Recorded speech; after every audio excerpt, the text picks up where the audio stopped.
আসসালামু আলাইকুম প্রিয় বন্ধুরা। আজকে আমি সুমাইয়াকে নিয়ে একটু বের হব, একটু ঘুরতে যাব। সুমাইয়াকে সেটাই বলা হয় নাই। সুমাইয়া হচ্ছে আমার একমাত্র কন্যা সন্তান। আমার আবু বকরের ছোট।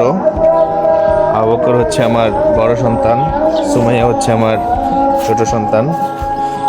এটা হচ্ছে আমার ফ্যামিলি। তো আমি সুমাইয়াকে নিয়ে একটু এমন একটা জায়গায় একটু হাঁটতে যাব। আজকে নানি বাড়ি আসছি, তো ভাবছি আপনাদেরকে আশেপাশটা ঘুরে দেখাবো। তো এখানে ওর পাশেই একটা লাউ ক্ষেত সুমাইয়ের মামা চাষ করে, শাক চাষ করে, লাউ চাষ করে। তো আপনাদেরকে দেখাবো। প্রিয় বন্ধুরা, এই দেখেন লাউ।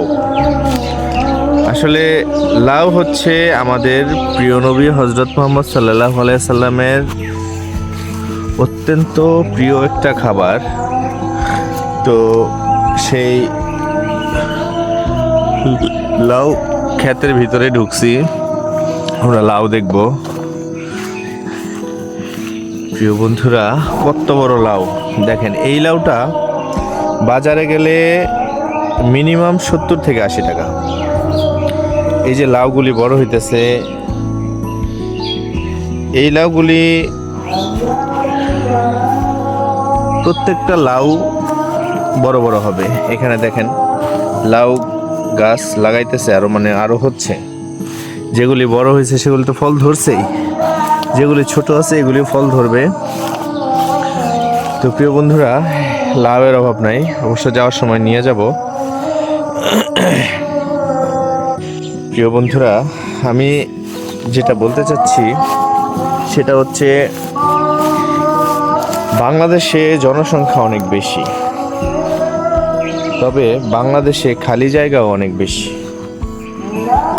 যে সমস্ত জায়গাগুলি খালি আছে সেই সমস্ত জায়গাগুলিতে যদি আমরা লাউ, সিম, বরবটি, চিচিঙ্গা, ধুন্দুল এগুলি যদি চাষ করি, আমাদের যদি ফলন বেশি হয় তাহলে আমরা বাজারে বিক্রি করতে পারবো, নিজেরা খাইতে পারবো। যদি ফলন কম হয় অন্তত নিজেরা খাইতে পারবো। দেখেন প্রিয় বন্ধুরা, এটা মনে হয় একটা অন্য জাত, হয়তো বা হাইব্রিড জাত। এইটার লাউগুলি একটু সাদা টাইপের, দেখেন এটার লাউগুলি একটু সাদা টাইপের। এখানে আমরা চলে আসছি লাউ দেখার জন্য।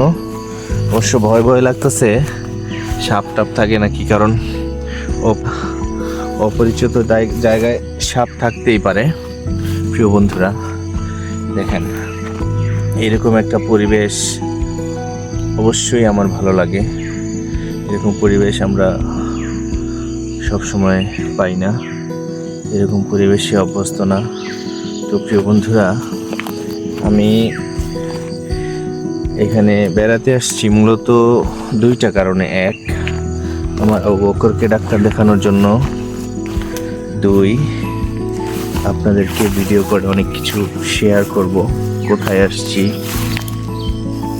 তো এখানকার পরিবেশটা দেখাবো। এই দুইটা কারণে অবশ্য আমি আসছি। প্রিয় বন্ধুরা, এখানের পরিবেশটা এতই সুন্দর, আগে যখন প্রথম আসতাম এখান থেকে যাইতে মনে হতো না। আপনাদেরকে একটু পরে গজারি বনে নিয়ে যাব।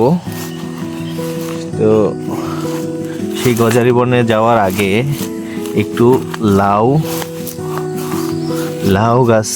লাউ গাছের বাগানটা, লাউ গাছ যে লাগাইছে, লাউ ধরছে, এইগুলি একটু আপনাদেরকে দেখায় নেই। প্রিয় বন্ধুরা, এই লাউটা মনে হয় মানে ওই যে গায়ের মধ্যে দেখেন, গায়ের মধ্যে এটা দেখেই মনে হচ্ছে কচি মাত্র হচ্ছে। তো এই লাউয়ের গায়ে হাত দিলে মনে হয় না লাউটা বড় হবে। তো প্রিয় বন্ধুরা, আমরা এই যে সুমাইয়ার মামা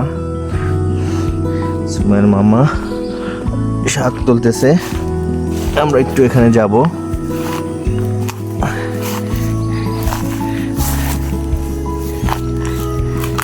এইগুলি হচ্ছে প্রিয় বন্ধুরা কলমি শাক,